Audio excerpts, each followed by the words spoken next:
প্রিয় ছাত্রছাত্রীরা, Bangla minor semester 2 CC2 এর সাজেশন কিন্তু এই মুহূর্তে তোমাদের সামনে। তবে বলে রাখি 2023 সালে মাইনর 1 এবং মাইনর 2তে যে ধরনের কোশ্চেন পেপার আমরা দেখেছি সেই কোশ্চেন পেপার অনুযায়ী কিন্তু এই সাজেশনটা তোমাদের জন্য তৈরি করলাম। ঝটপট মডিউল অনুযায়ী কোন প্রশ্নগুলো তোমরা করে যাবে তার একটা তালিকা একটু খাতায় লিখে নাও কিংবা দেখে নাও, তাহলে এবছরের পরীক্ষাটা অত্যন্ত সুন্দরভাবে তোমরা দিতে পারবে। মডিউল 1 থেকে যে সমস্ত প্রশ্নগুলো তোমাদেরকে করে যেতে হবে তার মধ্যে 1 নম্বরে রেখেছি ধ্বনি, বর্ণ এবং অক্ষরের পারস্পরিক সম্পর্ক আলোচনা করো। এই প্রশ্নটা ভুল করেও তোমরা ছেড়ে যেও না, এবছরের পরীক্ষায় কিন্তু এই প্রশ্নটা আসবে বলে মনে হচ্ছে। তারপর 2 নম্বর প্রশ্ন যেটা করবে স্বরধ্বনির ভাগগুলি সম্পর্কে আলোচনা করো। এটাও কিন্তু অত্যন্ত গুরুত্বপূর্ণ মাইনরের জন্য। 3 নম্বর প্রশ্ন যেটা করে যাবে সেটা হচ্ছে শব্দ ভাণ্ডার। এই শব্দ ভাণ্ডারের মধ্যে সব থেকে গুরুত্ব দিয়ে যে জায়গাটা পড়বে সেটা হচ্ছে প্রাদেশিক শব্দ, বিদেশি শব্দ, দেশি শব্দ এবং তার সঙ্গে যেগুলো রয়েছে অর্থাৎ সংকর শব্দের যে ভাগগুলো, এই জায়গাটা কিন্তু ভালো করে পড়বে। বলতে গেলে এই শব্দ ভাণ্ডারটা যদি 10-এ না আসে তাহলে এখান থেকে তুমি 5-এ পাবেই পাবে। তাহলে প্রথম 3টে প্রশ্ন কোনগুলো বললাম তোমরা বুঝতে পেরেছো। প্রথম প্রশ্ন হচ্ছে ধ্বনি, বর্ণ এবং অক্ষরের পারস্পরিক সম্পর্ক। 2 নম্বর প্রশ্ন স্বরধ্বনির ভাগগুলি সম্পর্কে আলোচনা করো এবং 3 নম্বর বড় প্রশ্ন করে যাচ্ছ শব্দ ভাণ্ডার। এর সাথে 5 নম্বরের যে প্রশ্নগুলো করবে সেটা হচ্ছে ব্যঞ্জন বর্ণের যে ভাগ।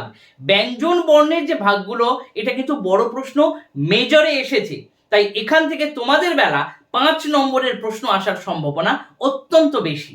আশা করছি মডিউল 1টা তোমাদেরকে বোঝাতে পারলাম। এরপর আসি মডিউল 2।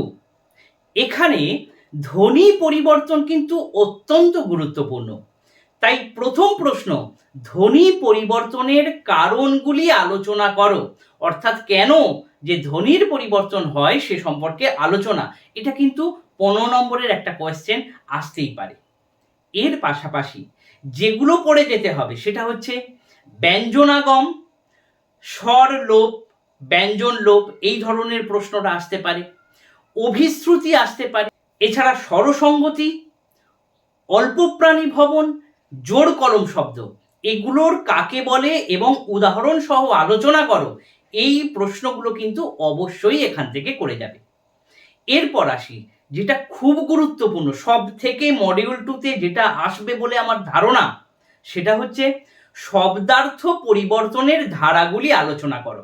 এই প্রশ্নটা একেবারেই ছেড়ে যাবে না, এই প্রশ্নটা কিন্তু করে যেতেই হবে তোমাদের। শব্দার্থ পরিবর্তনের যে ধারা সেই ধারাগুলি আলোচনা করো, অর্থাৎ কাকে বলে লিখে এর উদাহরণগুলো দিয়ে তোমাকে কিন্তু বুঝিয়ে দিতে হবে। এই প্রশ্নটা অবশ্যই করো। এর সঙ্গে যেটা করবে সেটা হচ্ছে উপভাষা।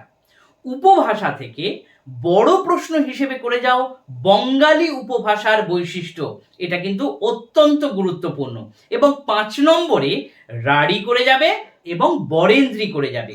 এইগুলো কিন্তু করে গেলে তোমরা একটা সুন্দর নম্বর এখান থেকে তুলতে পারবে। এরপর আসি মডিউল 3। এখানে ব্যাকরণের যে বিভিন্ন অংশগুলো রয়েছে তার মধ্য থেকে অত্যন্ত গুরুত্বপূর্ণ পুরুষ এবং বচন। এই পুরুষ বচন এই দুটো প্রশ্ন কিন্তু অবশ্যই করে যাও এবং তার পাশাপাশি তোমরা সমাস, কারক, প্রত্যয়, প্রত্যয় 5 নম্বরে করে যাবে, সমাস, কারক, অব্যয়, এইগুলো কিন্তু অত্যন্ত গুরুত্ব দিয়ে করে যাও এবং 5 নম্বরের জন্য প্রত্যয়, সন্ধি, বিভক্তি, এইগুলো কিন্তু 5 নম্বরের জন্য করে যাও। তাহলে বড় প্রশ্ন কোনগুলো বললাম বুঝতে পেরেছো মডিউল 3 থেকে? সেগুলো হচ্ছে পুরুষ, বচন, কারক, সমাস এবং অব্যয়। এই কটা 5 নম্বর এই কটা 10 নম্বরের 15 নম্বরের ভালো করে করে যাও এবং বাকি রয়েছে যেগুলো সেগুলো 5 নম্বরের কিছু একটু দেখে যাও। ছোট প্রশ্নগুলো কেমন ভাবে প্রশ্ন হবে তার একটা ভিডিও কিন্তু আমি করে দিয়েছি, অর্থাৎ এখান থেকে আমি এটা বলে দেব সেইগুলোই আসবে ওই রকম ভাবে কিন্তু সম্ভব নয়, কারণ এখানে ছোট প্রশ্ন একদম প্রচুর ছোট প্রশ্ন। তাই বিষয়টাকে একটুখানি ভালো করে বুঝে, উদাহরণ বেশিরভাগ আসবে, সেই উদাহরণগুলো ভালো করে বুঝে দেখে যাও। তোমাকে বলতেই পারে যে কামরূপী উপভাষার অপর নাম কি, এই ধরনের প্রশ্নগুলো একটু ভালো করে দেখে যাও, দেখবে মাইনর বাংলাটা খুব সুন্দর তোমরা পরীক্ষা দেবে। পরীক্ষা হয়ে গেলে তোমাদের কোশ্চেনের অ্যান্সারগুলো অবশ্যই আমি বলে দেবো। চ্যানেলটিকে পারলে সাবস্ক্রাইব করে রাখো। ধন্যবাদ।